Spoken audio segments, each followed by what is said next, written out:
Hi, everybody. I hope everybody's doing really well tonight. I'm actually just got home from work and I am exhausted.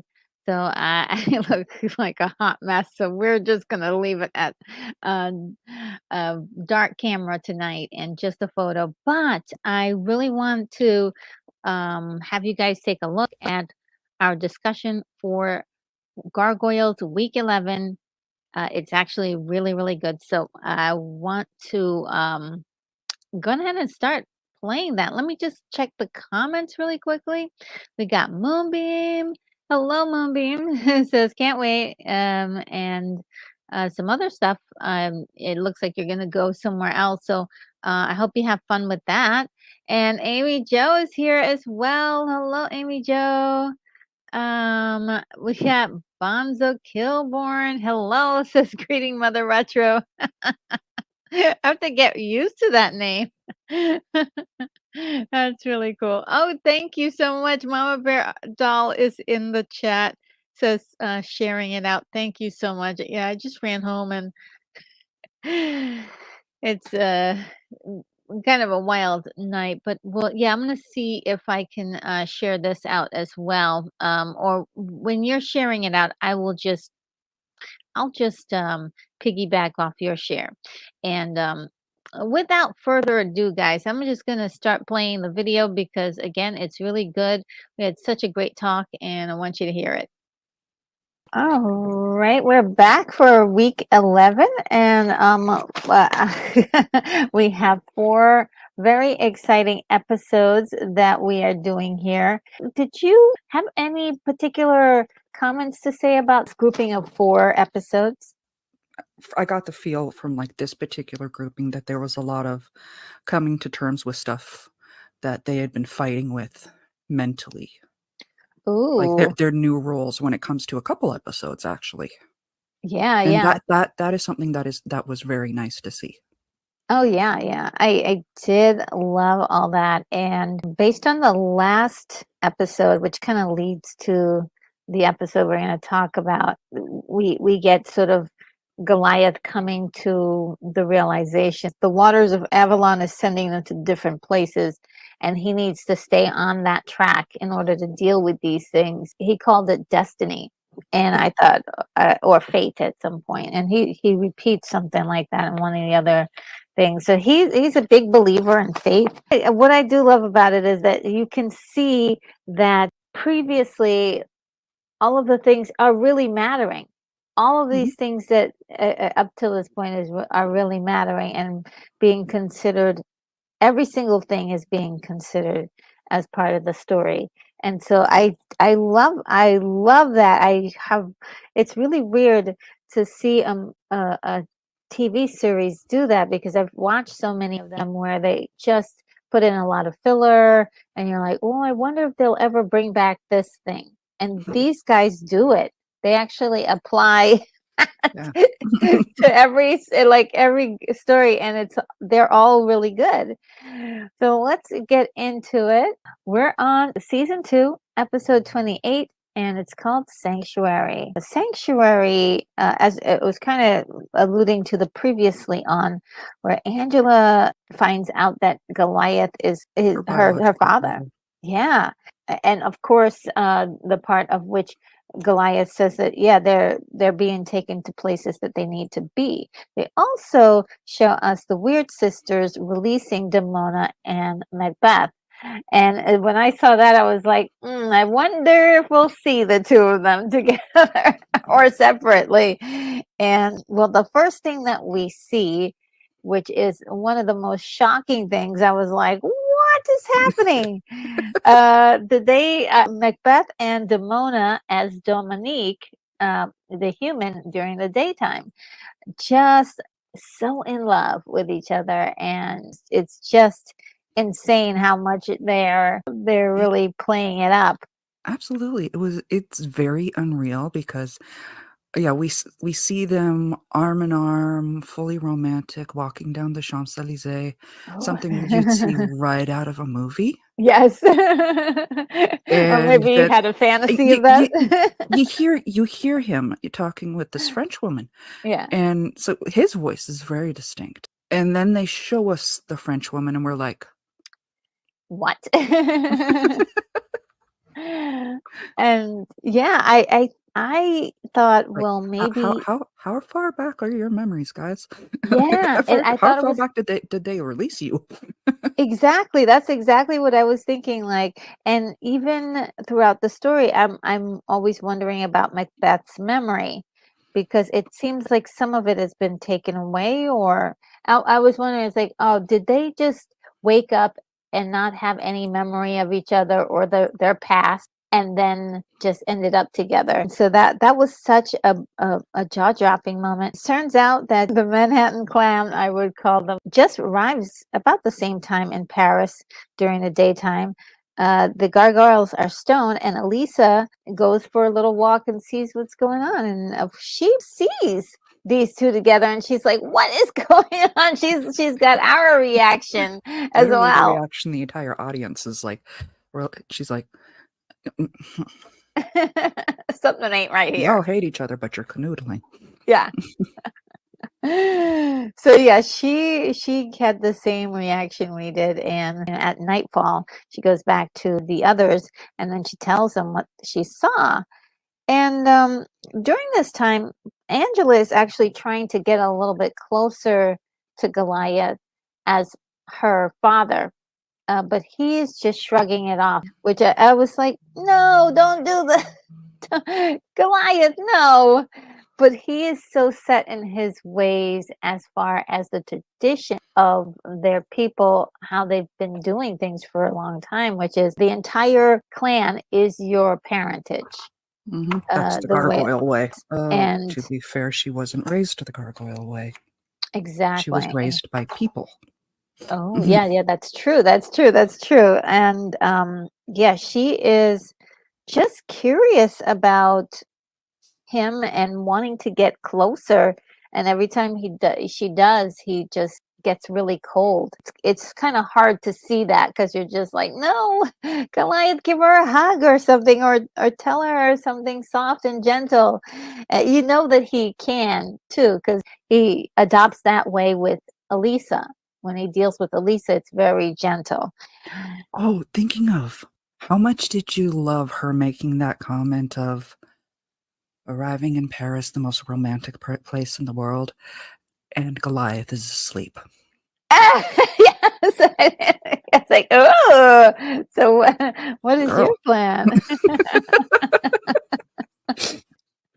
Yeah, yeah, she's pretty obvious that she just loves him, and he's Both of very, them throughout yeah, this episode, they were not subtle.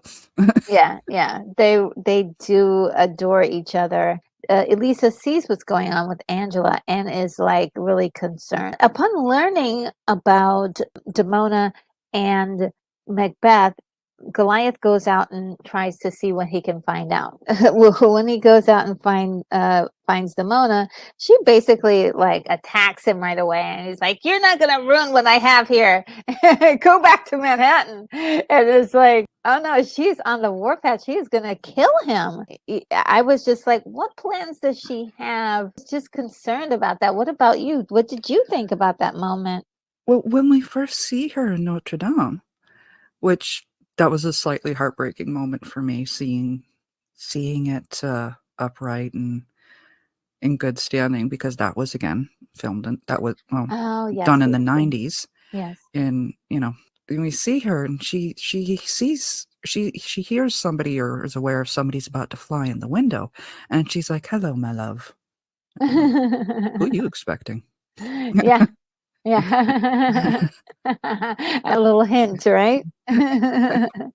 Yeah, yeah, that should have been a really big tip off as to what was It to should have happen been a next. tip. It should have been a tip off, and I'm like so caught up in this episode, I Mhm. completely forgot about Thalog. Yeah, And there he This is. is like Goliath flies. As soon as Goliath flies in the window, because she knew whoever it was going to be flying. Yeah. She's like, "Hello, my love. Oh, it's you." Yeah. She was mad. And then Like, she is there a saw, local gargoyle that you've fallen for, or yeah, yeah. kind of? And it could have, there could have been someone else, but Daylog is the one that shows up. Goliath is looking at this whole thing and just is like, wow, this is basically, he's like, this is such a hot mess. I'm leaving. Yeah, you two are made for each other. Yeah, yeah. And she is all over Daylog. I mean, I mean, it makes sense because it's basically Goliath with her point of view. yeah, yeah. Out for power and wanting to kill all humans. And I most of bet, all, he wants power. So I I bet that was do. quite the pickup line. Hey, pretty lady, want to kill all the humans?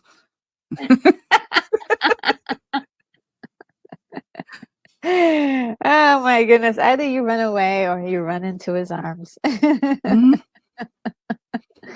And so, meanwhile, while all of this is kind of going on, Angela is eavesdropping. Initially, she went there to try to help, but then she just notices Demona, and she's like, "Okay, are these?" She's trying to figure it out. Are these two my parents?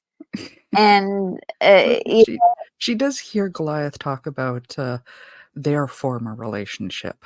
yeah. So she's putting two and two together. Yes, yes, yes. And to be very fair to Goliath, Angela just walked into their lives. I think she should give him a little time to open up about that stuff. But she's just kind of wanting to know all of the answers right now, and I don't think Goliath's ready to open up like that just yet. Well, I guess he would have known because, you know, Anytime something happens to Angela, he's on top of it. yeah. He protects. He's ready to protect. I But mean, I think, you can't deny that. Even before we found out, you can't deny that Angela is clearly related to him because she's got his coloring. She looks like oh, literally a perfect blend of the two of them.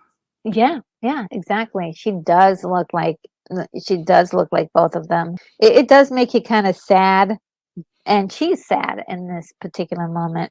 But she's also, just like I said, just met him during the day. The next day, Elisa goes to a fancy restaurant, and she like figures out what's going on. I would do the very same thing if I was in Paris. Absolutely. Yeah. And yeah, she figures out what's going on. In the meantime, what everybody else doesn't know is that Macbeth and Demona are getting married. Oh well, as Dominique, the human form. Very, very Yeah, she surprising. set up this whole identity, got a company between her and Thalog with their money. Business partner. Yeah. Silent business partner that nobody sees at all. Yeah. It's great. I think that the partnership now between Thalog and Demona is very fruitful. Like it actually, it just works really well. So, and it's very believable. So I did love all that. He thinks that they're gonna live happily ever after And and have their honeymoon. And it shows how much he has no clue because he's like, "My love, there's something you must know about me." Like, because he's going to tell her that, you know, he's immortal and, Yeah. you know, can't die. And she's like, "Well, while we're spilling secrets, let me go first." And she doesn't say it that nicely. I'm trying to picture this as somebody who doesn't know, and it really sounds like she was about to kill him or something. Yeah, I was like, oh no, not. But she can't kill him because then she'll die. And, you know, they still have You hate somebody enough, you don't care. yeah, that they still have that spell connecting them together. She like starts to transform into a gargoyle, and of course he starts to feel the pain of it. I thought, well, for sure now he's going to realize who she is. He still asks questions like, oh, what's going on? So I wonder if that's why I still wonder if he does have some memory Yeah. loss. How far back did you wipe his memory? Yeah, yeah. And who wiped his memory too is the question. Yeah, so Because normally, if one of them feels pain, they automatically go, "You." Yeah, it's you, right? Yeah. That's the thing that they know. At one point, he does say her name. He does recognize her, but it's just weird that he at that point he did not know who she was. As soon as the gargoyles awake, Elisa gets everyone to work together. She's like, "Hey, come on, chop chop, everybody!" It was great. And so they prior to that, they were frozen in an argument between Angela and Goliath. And so it was kind of great because they were just about to finish their argument. And then she was like, "No, no, no, we have no time for that. Let's go." And so Thalog and Demona are executing their plan, but Thalog gives Macbeth a gun. And so that was the surprise. I was like, why did he give him a gun? Right? So he can escape. And then he plays it off. He asked Demona, "Oh, did you search him? Why didn't you search him?" He's a little rascal. I was like, "Ew." And so it's pretty amazing. There's this really epic battle between Demona and Macbeth. I wish I had pictures to show it, but it is just incredible. The parts that we did see, but then most of it we don't see, we hear at the same time. Thalog is on the rooftop, and He's the rooting for clan, them to kill each other. yeah, the clan is up there, and they confront Thalog. Thalog actually admits that he has a plan going. Now that Demona is married to Macbeth, if he dies, she will inherit all of his money. But if she dies, all of the money that they had together in their company will go to him. So he wins either Like way. her entire fortune. Yeah, Because when Macbeth dies, Dominique gets everything. yeah, But if Macbeth dies, so does Demona, and yeah, everything that she now owns, which would include Macbeth's fortune, would automatically go to Thalog. And yeah. like that's Yeah, and scary. yeah, it's How scary, smart he very thought that out.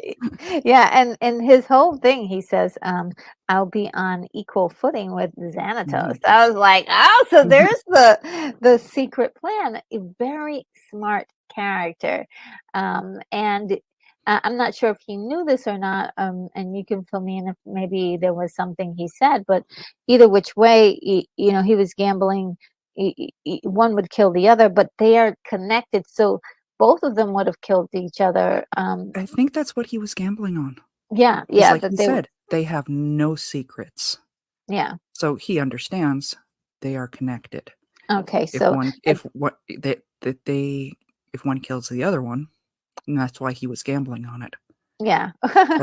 Because they kill each other, everything between the two of them will automatically go to him. Oh, him, yeah. And it's Mhm. great. What a great connection there, and a great way to make a smart character. They did it within like 20 minutes. It's really incredible. How do you do that? Now, in his anger, Goliath goes after Thalog, and they actually get the upper hand. But meanwhile, Elisa is trying to Get stop the two down there to stop fighting. fighting, but she accidentally electrifies them. And I think she gives Demona like a temporary death. They do say that Yeah, and when Macbeth awakes, he's like, killing her doesn't mean she'll stay dead. It's only effective if I do it. And she's like, I was counting on that. Literally, that's what she says. yeah. By not hearing any fighting anymore, Thalug assumes that they both killed each other and goes away. And I was like, "Ah, man, what a jerk!" How creep! Like I don't know if it was just me, but when he sees Angela, he's like, a new gargoyle. Yes. That's your niece, dude. Yes, he sees You her and he's like, bad well, uncle. first of all, he beats her up. He just tosses her around. First he's like, a new gargoyle. Like that's your niece, dude. Yeah. Bad uncle. In fact, he even referred to Goliath as his father. and they could even be considered brother A and brother and sister sister, too. yeah. Yeah, so that's even worse.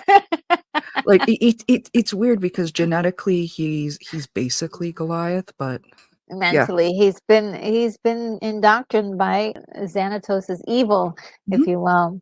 And I love this for this character because I felt like I thought he was a real true villain. Like this is a character that can really um eh, do some damage. The only thing I would say about him leaving at that point was like you always, I mean, if you're a real villain, you always make sure Always there's do a it. dead body, right? You got to look and you got to make sure that the people that you're trying to kill are truly dead.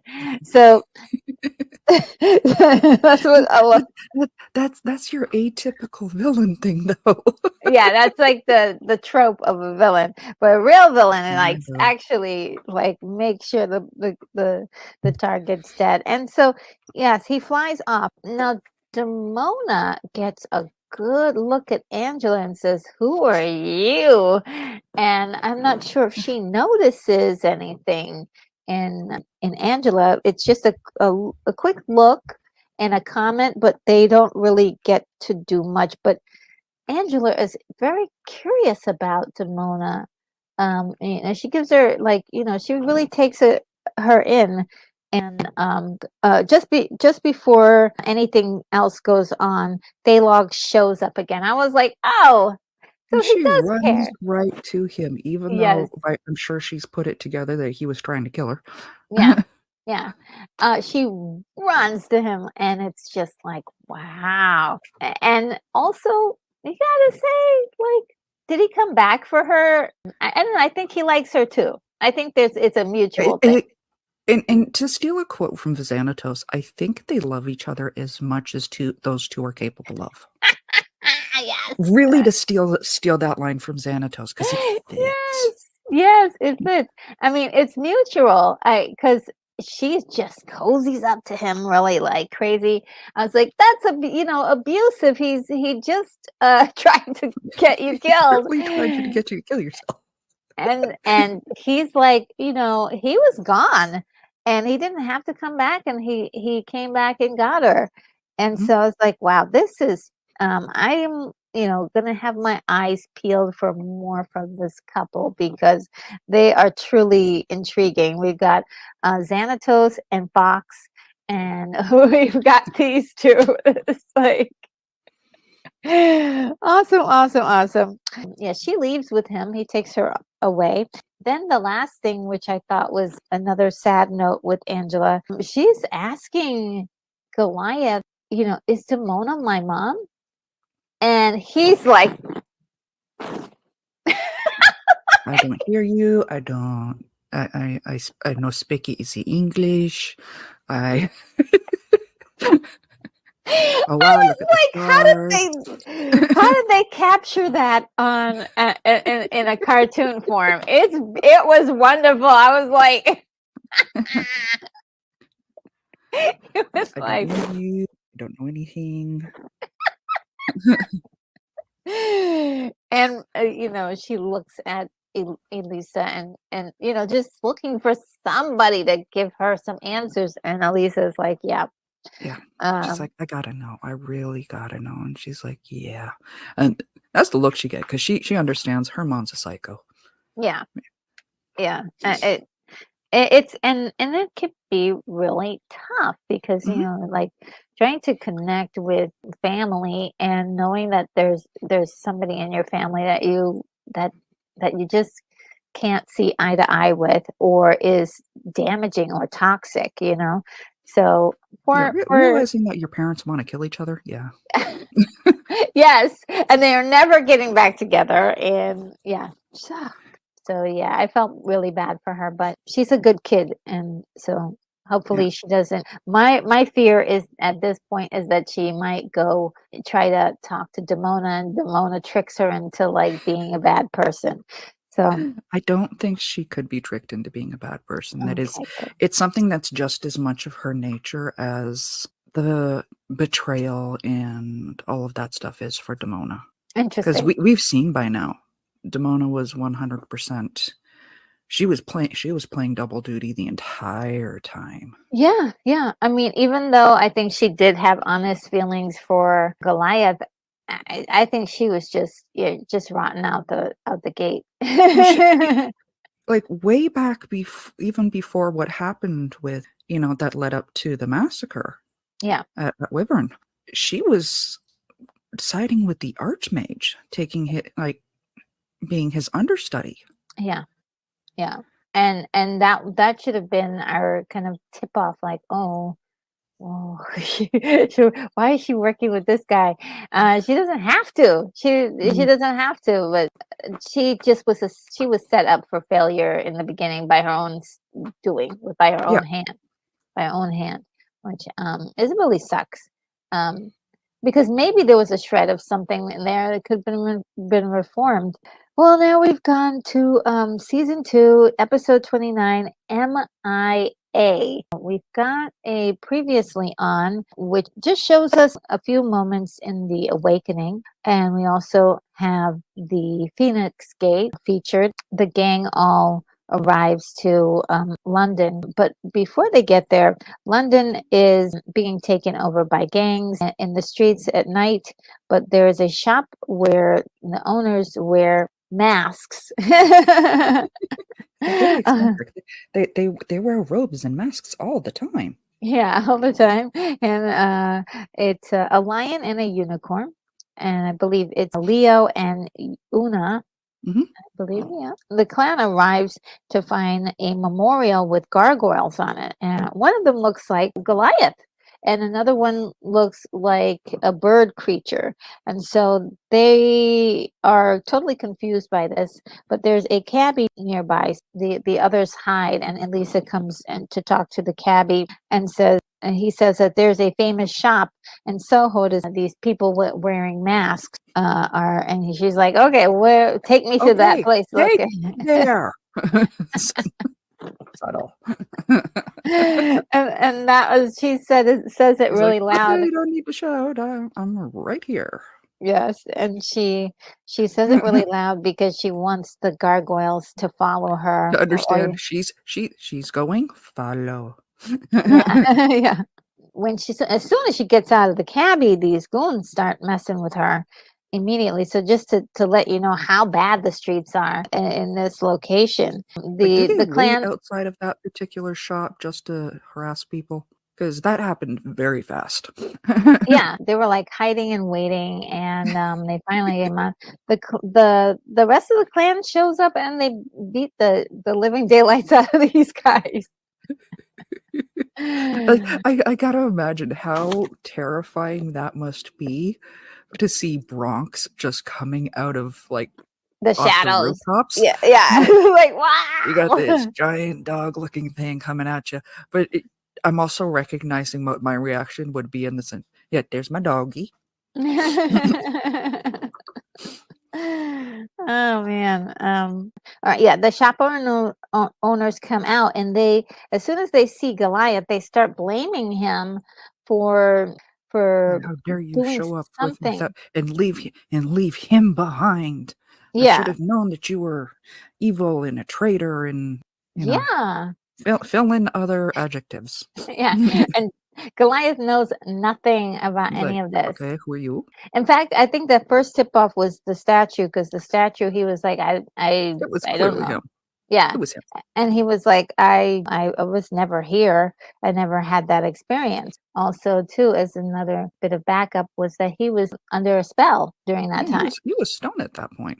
Yeah. So it didn't seem possible. It turns out that it was 1940, during the Battle of Britain against the Nazis, that this all happened that they're talking about. And so it's like, wow, this is 50 years ago. So they're 50 years prior. Roughly, and so yeah. this is what happens next is really kind of surprising, is that the shop owner, I mean, she is just totally brutal. She puts a spell on everybody. It was quite interesting that she did that. She's like, okay, I'm keeping your friends hostage until you tell us what happened. I'm never going to let you know where they are. Yeah. They were just upstairs. And Or so, yeah. downstairs there, yeah. Oh, yeah, there's a downstairs. That was a really scary moment. I was like, what is going on here? Goliath has the same feelings, and so just pulls out the Phoenix Gate and decides to go back to 1940. It's just like, As soon as he um, pulled out the Phoenix Gate, I'm like, "Finally, yeah, that should. took you this long to figure out that you need to do that?" I was like, okay, yeah. We're we're going back to 1940. Of course, we were going back to 1940. As soon as he gets there, he's in trouble because he's in the middle of the battle, and this guy that they've called Griff. This is the guy that they said was missing, saves his life, and Griff is short for Griffin, right? Mhm. And so that's actually kind of a cool thing that they did there. Like, side note, it's killing me.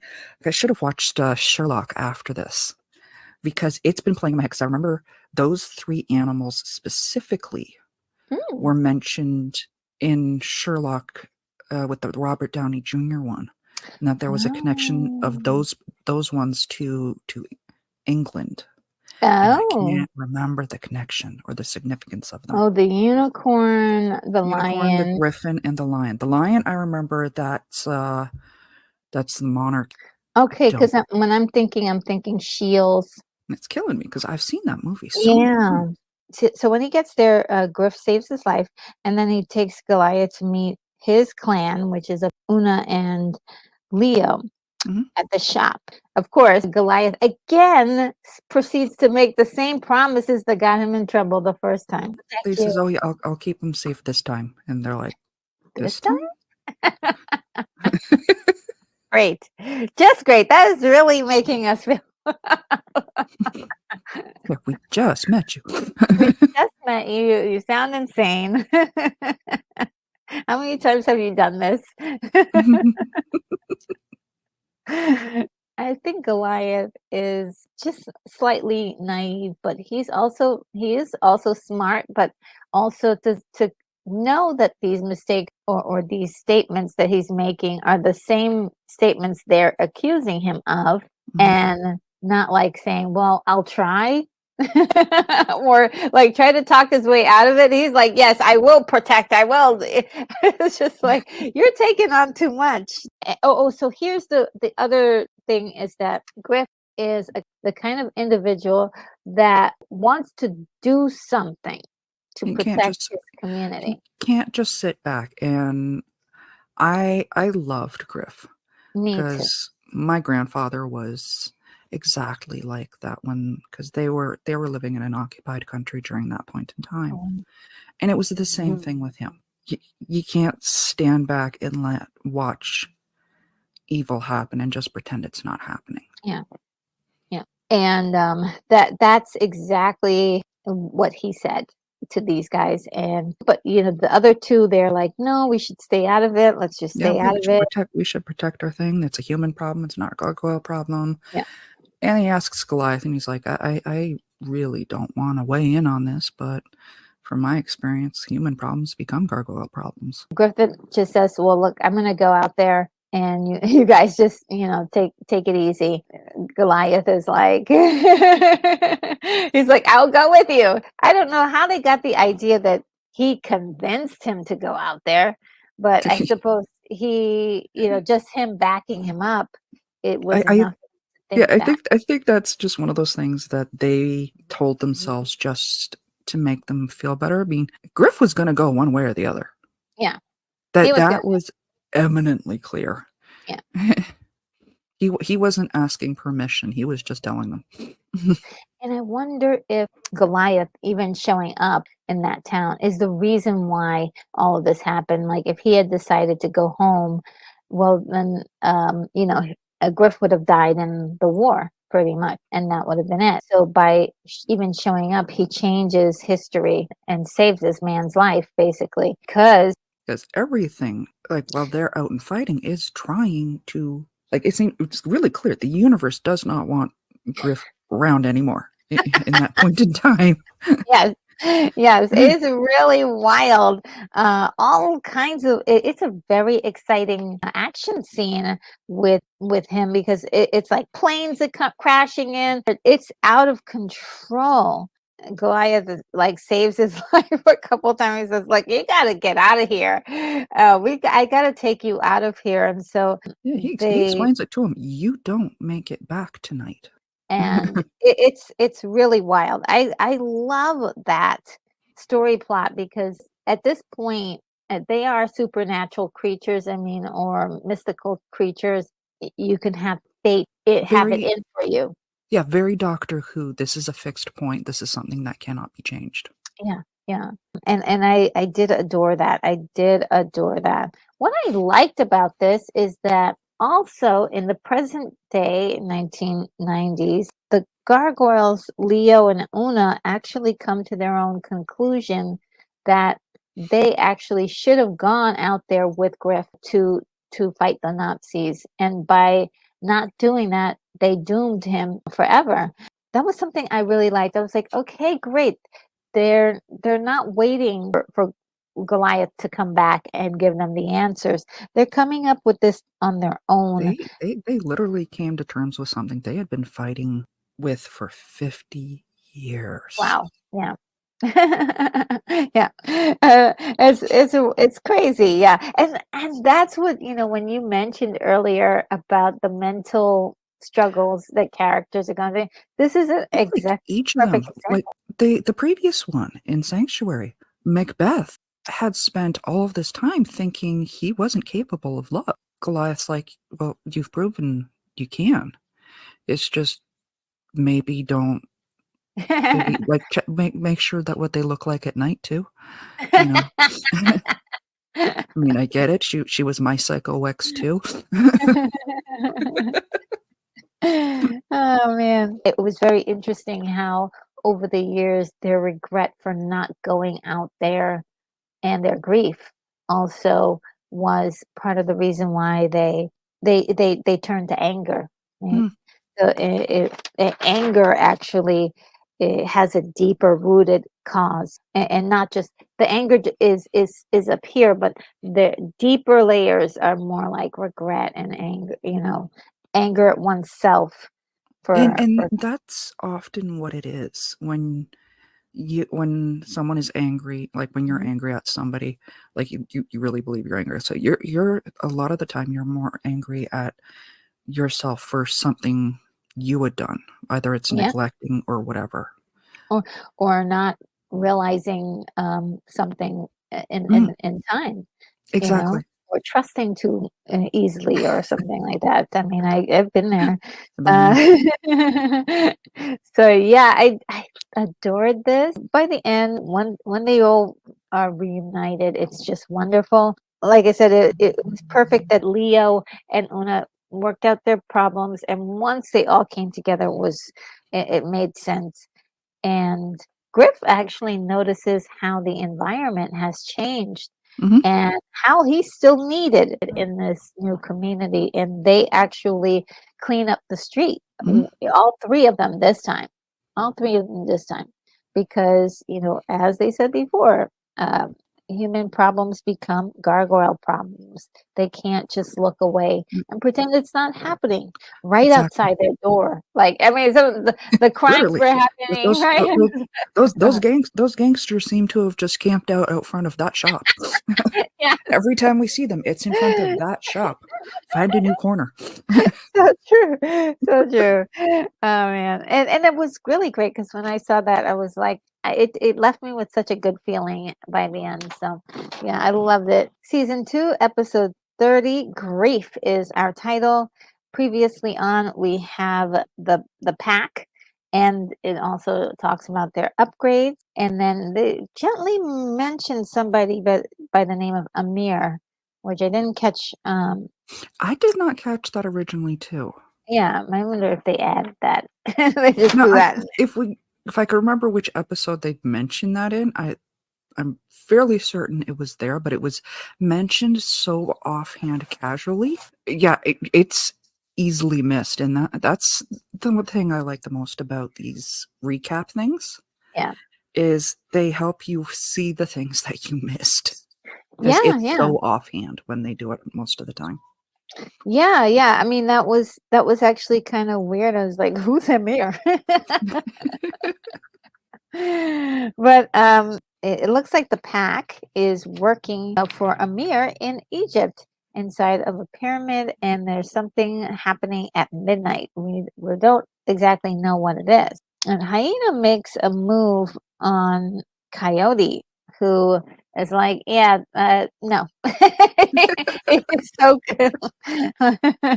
And you really feel like, I think before you had this feeling like he felt a little bit more human, but this time he seems a lot more. He looks like that second RoboCop from the RoboCop movie. Okay. He looks, and also he is more about following orders this Mhm. time than he had expressed before. And we've got Jackal kind of like hanging out on the side. He's eyeing the hieroglyphics of the god Anubis and seeing something he likes there. He's like, "What's going on here?" I don't think he quite knows what's going on, but he's catching on quick. And Mhm. so the gargoyles arrive right off the coast there and spot Coyote, and they're like, they try to figure out what he's doing. Actually, they're drawn to the Sphinx because they're like, oh, that looks like a gargoyle, Mhm. which is really, really kind of cool. And uh, Goliath says they have to go follow whatever is going on with Coyote just to protect whatever is going on, this particular land from whatever it is that they're doing. Amir stares at a picture of a young boy while the pack are moving around furniture pieces and are just trying to figure out what is this all gonna be. And it looks like he is forming an altar where he can perform a ritual to resurrect the jackal god and use him kind of as a slave in order to revive his son. Not why he was getting the help from Xanatos. Yes, and Xanatos was helping him. Xanatos again is after immortality. Immortality. We saw this before. He's fallen it for many, many tricks in the past, and this is Mhm. just one other of his avenues of trying to get to that. All the while, Jackal is listening in. Amir manages to summon the god Anubis and is trying to get Anubis to bring back his son. And Anubis says he can't do it. Do you remember the rule that Anubis said that he What is gone cannot be brought back, I think it is. It was and something like that. and so he cannot do that. But there are some rules of his powers can affect the real world because while he's kind of trapped in this moment, no one can die. Mhm. And I was hoping that that was going to reveal something very interesting. I think that was a sort of a dead end to that idea. I was like, oh, I thought people were going to find out that for a while there was going to be some people that weren't able to die. Mhm. Um, and Like, I really thought when the pack went at Goliath and them, I really thought that there was gonna be, like, a fatal blow, and they're like, "Yeah. No." yes, I thought so too. I thought so too that was going to happen. It would be "Yeah, you shot me. the perfect You missed." opportunity to do it. Yeah. Wait a minute, you didn't miss, but There's a big I'm hole, not but dying. I'm okay. Oh, man, and Disney, you missed so out on that opportunity. yeah, that was something I thought that they were gonna take advantage of, and there's a series of different fights during this whole time where they're just Mhm. trying to get closer to the situation. The pack is keeping them at bay. Jackal decides that he's gonna stay during the ritual, and he's hiding out. What Amir is planning is to have Anubis Anubis join him, enter. right, to be the avatar for Anubis. Yes, to be the avatar for Anubis, which I think is like an interesting plan, but I wasn't sure how he was gonna, still have agency. But if he's inside his body, they both have agency, and it blends into something interesting. And we Mm. get a good example of that when Jackal pushes Amir out of the way, and Anubis uses his body as an avatar.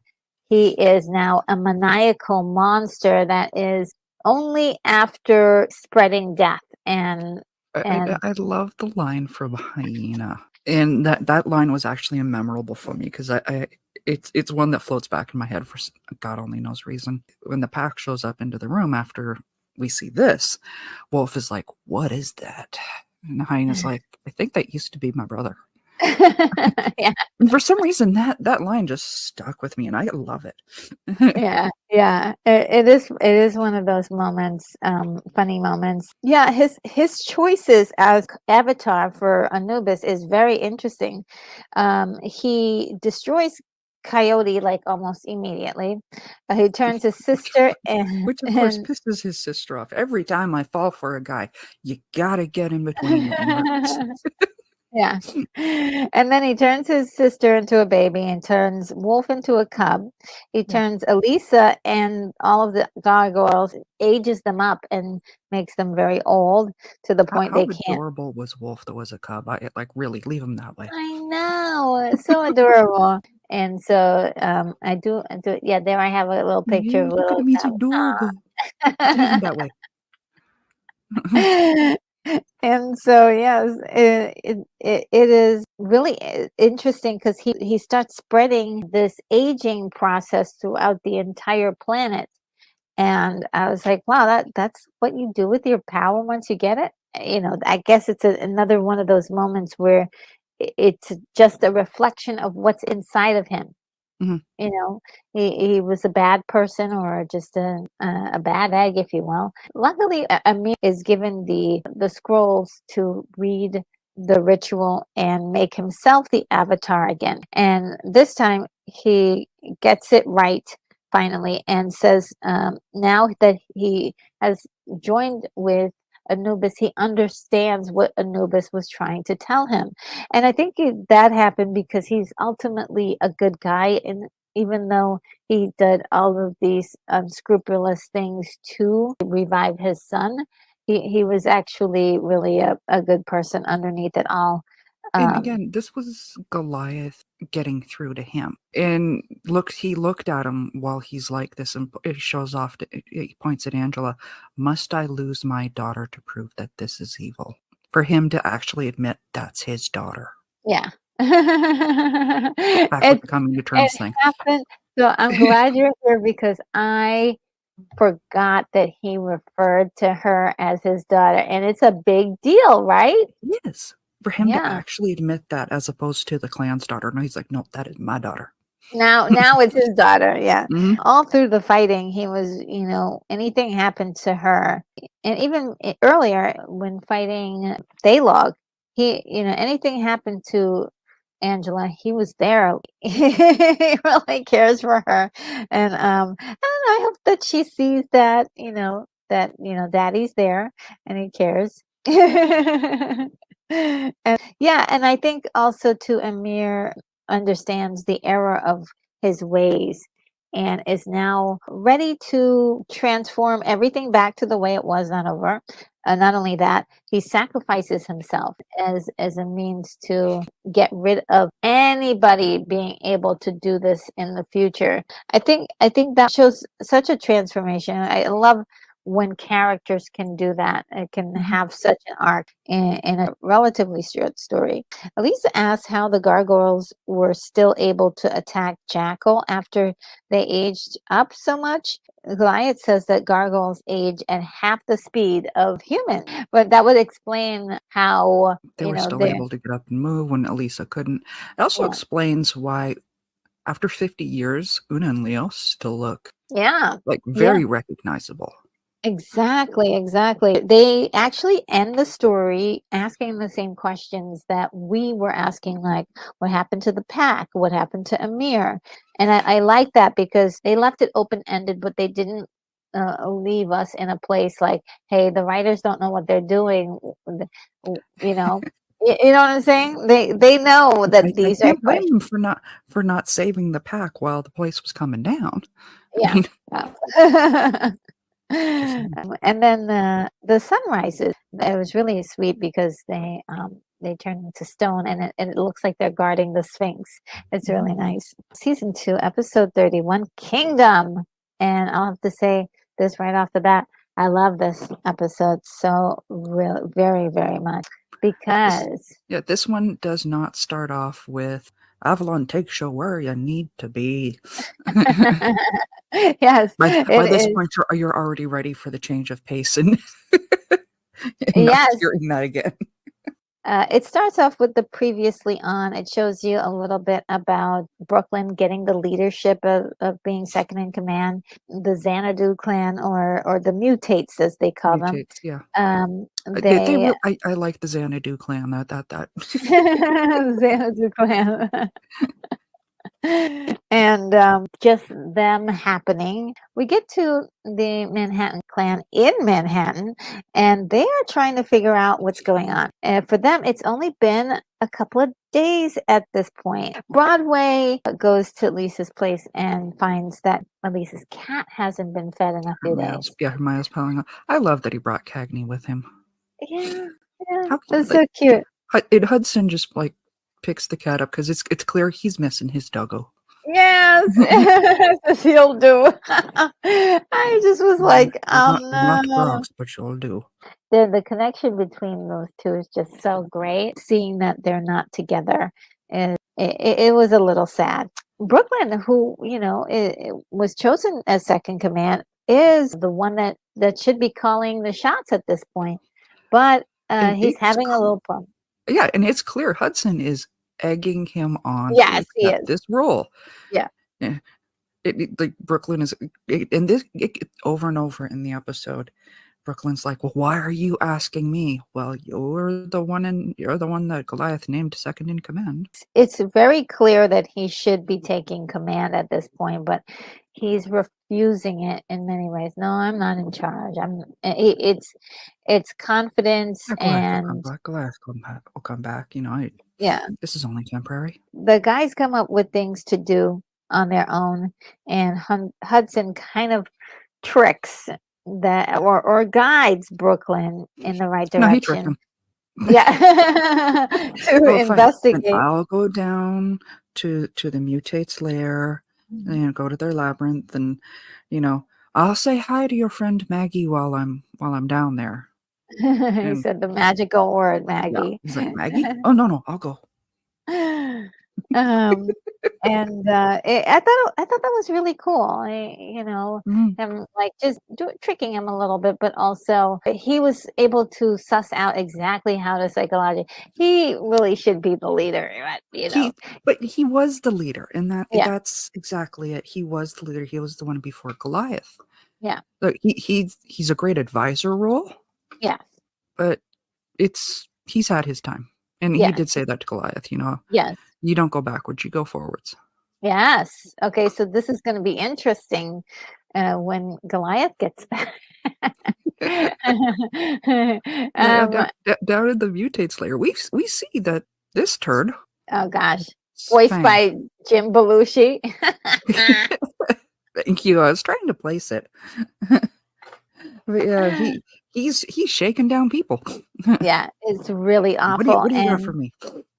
It's sad because the people that are down there, they call it the labyrinth. It basically is the train track area that's been abandoned. He's taking advantage of them, but Talon or Derek does not know that's what he's doing. Brooklyn shows up just in the nick of time to stop what's going on, and I'm standing here minding my own innocent business, and this guy just attacks me out of nowhere. Not exactly innocent when you're playing bug zapper at a person. Yeah. Derek, he tries to lead with kindness. He believes lead. That's the thing. Yeah, he doesn't want to lead. He doesn't want to be considered the leader. Yeah, it's the same problem. He says, he's like, no one is the leader down here. And he also thinks that Fang is going to turn around and he's going to get better and he's going to improve. But it basically once his back is turned, Fang is like, I'm never gonna let you forget this, or I'm never gonna forget this. Broadway talks to Matt. I like the way they have like a cool relationship, and they kind of go on their own little adventure. Brooklyn is there to tell Derek that his sister is missing, and of course he loses his mind. Like, what? It's My family. sister's missing. Yeah. And so I don't think he's quite thinking clearly. It's Fang, Xanatos. Let's go kick Xanatos's tush. Fang sees an opportunity there, so he says, "Oh yeah, go." He's kind of provoked to go after Xanatos for answers, but Brooklyn is like, "No, I don't Yeah, think that's the let's right not. choice." Yeah, let's not show our hand right now to let them know that there's no Goliath. That's a bad idea. Yeah, and give away their weakness. And so I think at that point, this is when you can see that Brooklyn, he thinks on a different level than anybody else, but he is not confident enough to actually say, yes, this is the way we should be going. And maybe there could be some uncertainty about what to do yet, or maybe, hey, let's wait. Mhm. But at this point, it's like, we got to do something. People are not satisfied with his answers just yet. I think there's a combination of two things going on, but mainly confidence. Once again, when pressed, Brooklyn is just refusing to lead. He just will not do it because Brooklyn will not actually make a call. Derek says, "Okay, everybody, let's go to Xanatos." And so they all fly to Xanatos in attack formation, what it looks like attack formation. And he's like, "Hey, you know what? Why don't we try out?" Xanatos responds in attack formation. Yes, and they're like, "Let's try out the security system, the new security system we have in place." And I love that it's a afterwards they're like, "Well, why were you firing at us? yeah, It was yeah, clear you weren't showing up to sell Girl Scout cookies." yeah. They did have an aggressive, kind of flying in, hot, if you will. If not, they could have just come in through the front door or knocked on the door and said, "Can I," so on and so forth. But or maybe I don't know if there was a way that they could. Maybe one of them Not could have really. done it. Yeah. I mean, somebody that you've done wrong to multiple times, Yes. who hates your guts, shows up with his homies who also hate your guts. Yeah, you're gonna be on the offense to start with. Yeah. Yeah, it was really quite insane. And they finally get to Xanatos and they ask him about Elisa and Goliath and also announcing that they were missing. And it's Yeah, like, what have you done with them? Didn't know they were and missing. turns out Brooklyn was right. They didn't know anything about it. And now they were like, oh, so they were like, they were already conspiring. They were like, oh, they looked at each other. No Goliath. How interesting. And literally Brooklyn's like, Oh, great. great. And then later he's like, perfect. And the fact that he lets Lexington check out the computer system, go check the castle, see if they're not here. It's pretty much obviously he has nothing to do with this, but Mhm. based on their background or the background that they've had, this is a logical step. This is something not logical that he would be involved since he was such a thorn in their side for such a long time. Yeah. That being said, Brooklyn is right. Yeah, This is he's not right. somebody we can trust. Why would you tip him off? Yeah.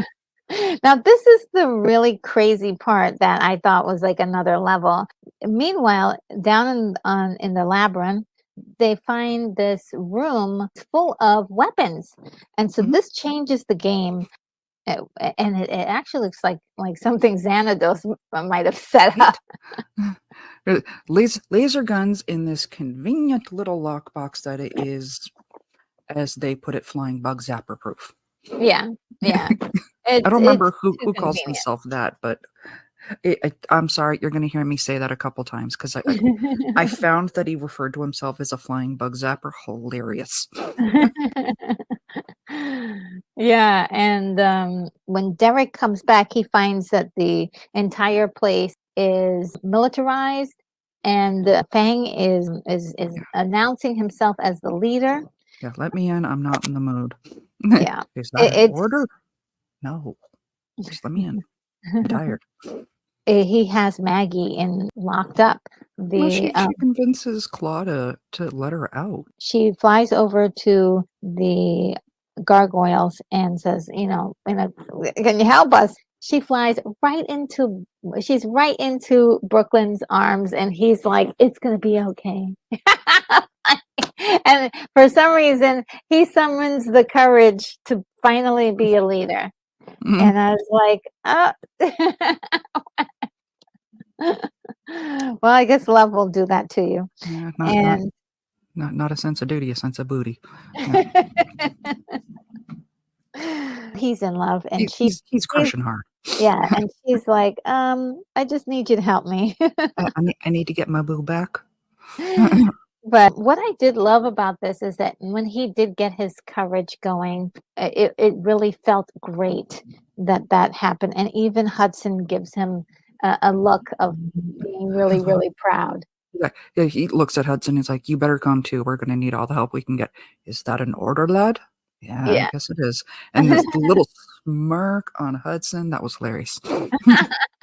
Yeah, I was really happy about that. And it was well earned, well done, well earned. The gargoyles show up. It's a huge battle.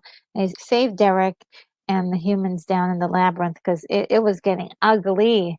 But It again, was, that really shows how savvy, like, this episode really shows how savvy Brooklyn is. mhm. Because it seems like he's giving in. They got Yeah, Derek locked up. He's like, I'm gonna kill Maggie if you don't, give up and go away. And Brooklyn's like, okay.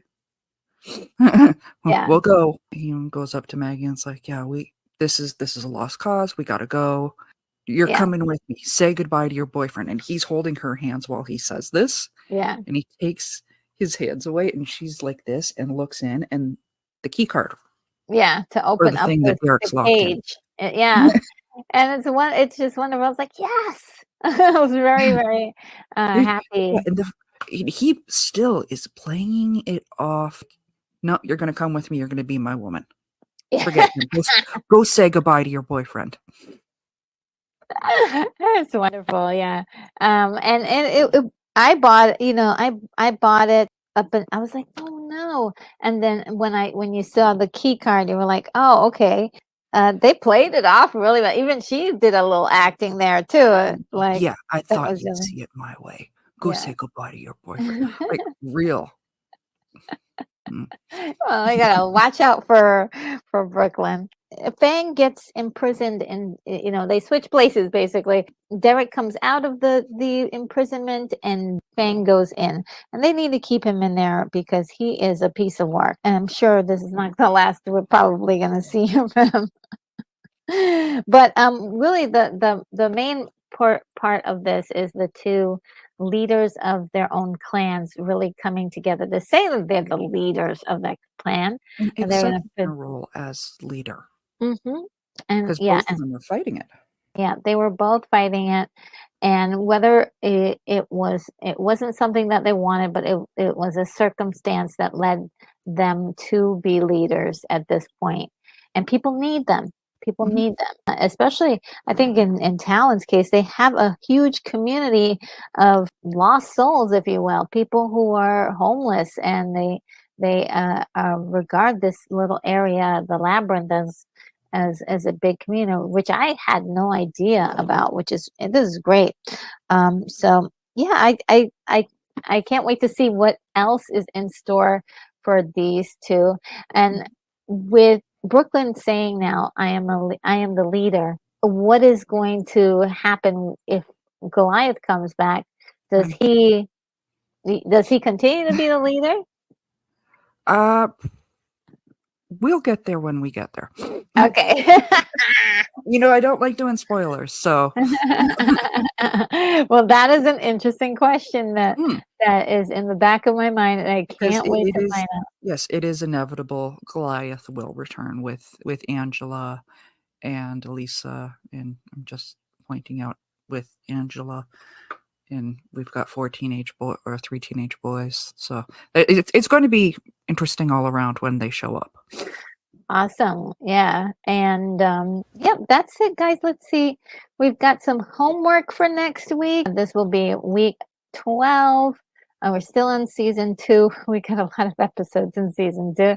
Episode 32, Hound of Ulster. Episode 33, Walkabout. Episode 34, Mark of the Panther. And episode 35, Pendragon. Oh yeah, you know who that is. If I remember correctly, Mark of the Panther was one of those episodes that I really liked. If it's the Oh, one I'm thinking it is. okay. So, All yeah. right. Awesome. Well, thank you. Thanks for being here and sharing these awesome episodes with me. And we will converge again next week. Have a good one. Later.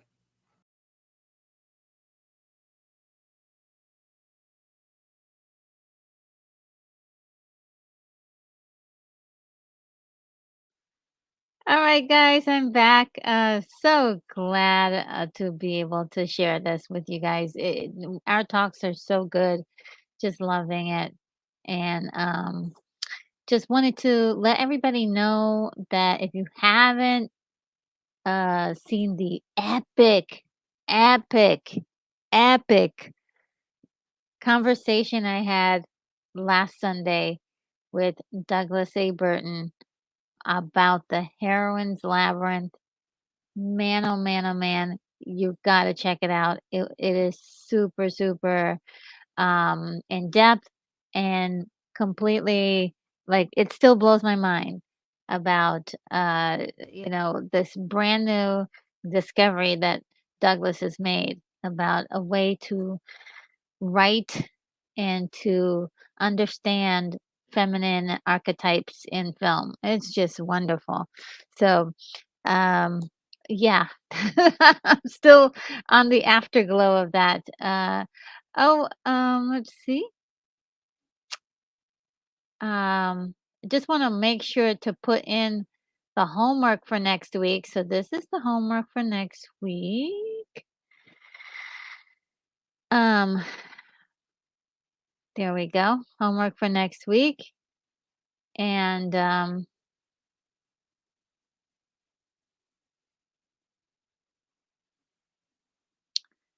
let's see.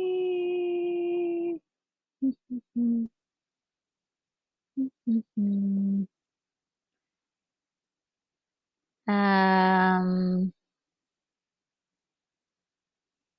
definitely make sure to call me by the name I'm using now, which is Retro Nerd Girl. There will be a time for me to use other names, but for now, I am Retro Nerd Girl. But sometimes Bonzo Kilborn calls me Mother Retro. I'm starting to like that one. I'm starting to like it. Yeah, so let's see. Oh, okay. Amadeus. Amy Jo says that she found Amadeus on Netflix. Yes, and that's the watch party for this Saturday. That's our next live stream, which is this Saturday coming up. Um, hold on. Is that what my tag says? Oh Lord. Why did it change? Let's fix that right now.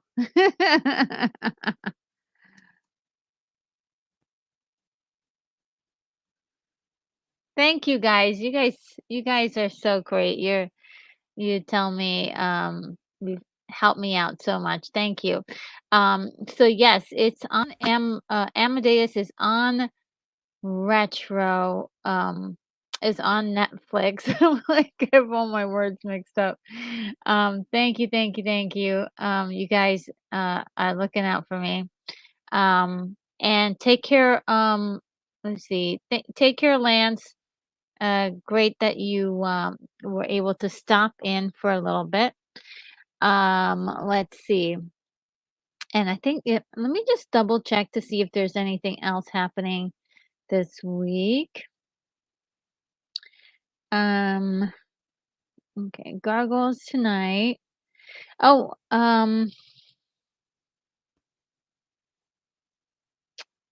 I believe tonight.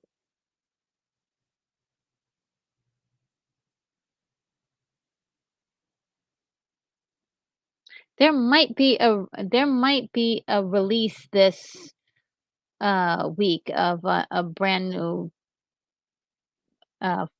video movie review, which is like a first time watching. So I might release that. Then let's see. Oh, on Sunday, I'm just gonna have a very, very short what's in the mail because I did get some stuff in the mail and I wanted to at least do that. So that will be a very short, very, very short um, live stream. Following that on Monday, because it is going to be um, the holiday, I am going to do a special 1984 celebration of 40 years of music. And it is gonna be, it's actually recorded. It's gonna be with Lance from the Outcast Creative. We did part 1 and part 2, and I'm just gonna air both parts, and we're gonna have like a little intermission to get up and stretch and do some things. But yeah, that's happening on Monday the 27th, so I can't wait for that. And I think that is gonna cover this week. Let's see. And yes, thanks once again, Gary and Mama Bear for letting me know about the wrong tag, because that I don't know why they put the wrong tag for me. Um, but thank you very, very much. That's very important to me. And I guess without further ado, I'm going to bid you guys adieu, and I will see you guys in the next video. Take care, everyone.